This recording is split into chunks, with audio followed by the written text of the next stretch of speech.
महाराज जी, मैं ग्रस्त जीवन में हूँ। मन की अस्थिरता और पुरानी बुरी आदतों से लगाव से परेशान हूँ। भक्ति में मन लगे ऐसी प्रार्थना है। महाराज जी, क्या हमारी होने वाली संतान को हमारे आचरण या बुरी आदतों से विमुख रख उन्हें भक्ति एवं भागवत मार्ग पर रखा जा सकता है? हमारे पुराने एवं पहले आप अपने को सुधारेंगे तब, क्योंकि आपका ही तो अंश जाएगा ना। तो अगर आप जिन विचारों से अभिभूत हैं, जो आचरण कर रहे हैं, वही आपकी संतान पर उसका प्रभाव पड़ेगा। तो आप पहले अपने आचरणों को सुधारिए, आप भक्त बनिए, आप नाम जप कीजिए, मन लगे न लगे। ऐसे मन अभी नाम जप करवाओ तो नाम सच्चिदानंद में अमृत है, लेकिन उसे अच्छा नहीं लगता क्योंकि संसार के भोग अच्छे लगे। अगर अभ्यास करते जाओ, इसे और नाम जप करवाओ तो आपका हृदय पवित्र हो जाएगा। फिर गंदी बातों के लिए मन चलेगा ही नहीं, गंदी बातों से घृणा हो जाएगा। कोई नशा मत करो, कोई गंदे आचरण मत करो। नशा करते हो क्या? यही शराब। भाई सुनो, आज से बंद कर दो, हिम्मत करो।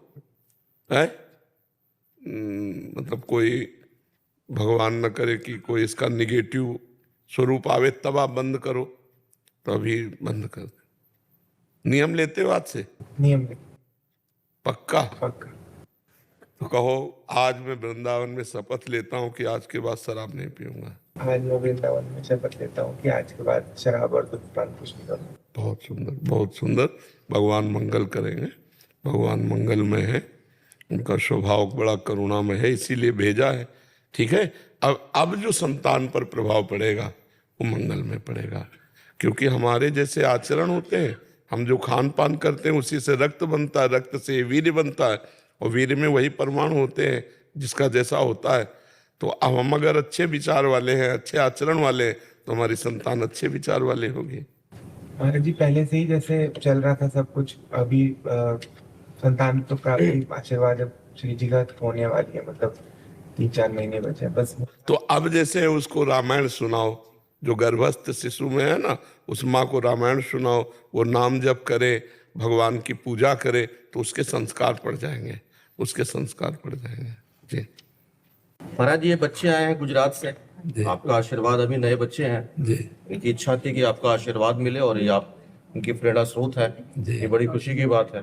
तो इनको आशीर्वाद रूपी कुछ वचन दे दीजिए कि जिससे आगे लोग अपना मार्गदर्शन करें। हम तो सबसे यही प्रार्थना करेंगे। साई जी, सूरत गुजरात से।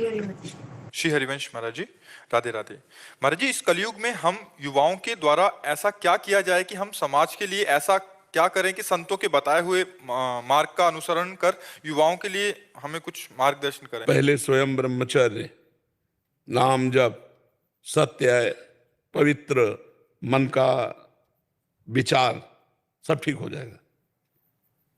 3 बातें पकड़ लो, ब्रह्मचर्य, नाम जप, अब सत्य, पवित्र आचरण में भोजन आपका पवित्र, चरित्र आपका पवित्र, वाणी आपका पवित्र, नेत्र पवित्र, अभी सब ठीक हो जाए। वाणी पवित्र करना है तो झूठ मत बोलो, किसी की निंदा मत करो, किसी को दुख देने वाले वचन मत बोलो।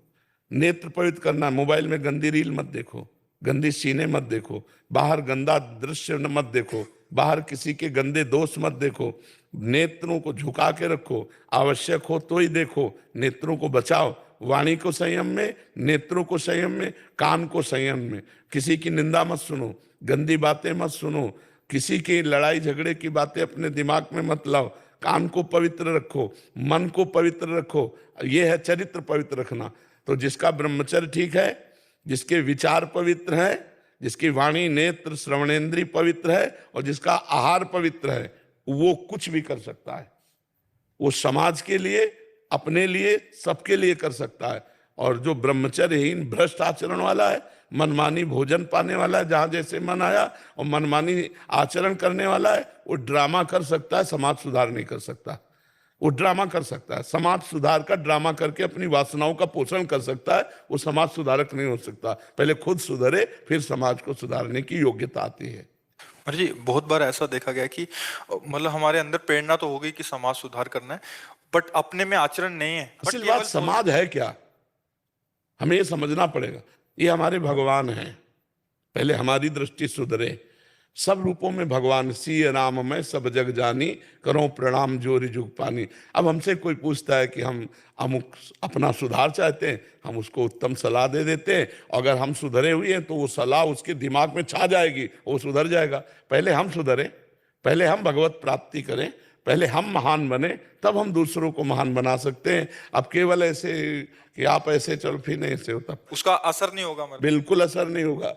कोई उपदेश देने के पहले अपने में योग्यता होनी चाहिए। हम दूसरे को त्याग का उपदेश करें, खुद भोग में रत रहें, वो उपदेश काम नहीं करता है।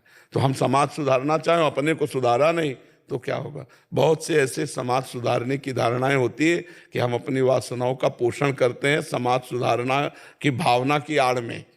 दूसरे के परोपकार का बोर्ड लगा करके हम अपनी वासनाओं की पूर्ति करते हैं, रुपया लेकर के, सम्मान लेकर, कहीं ना कहीं।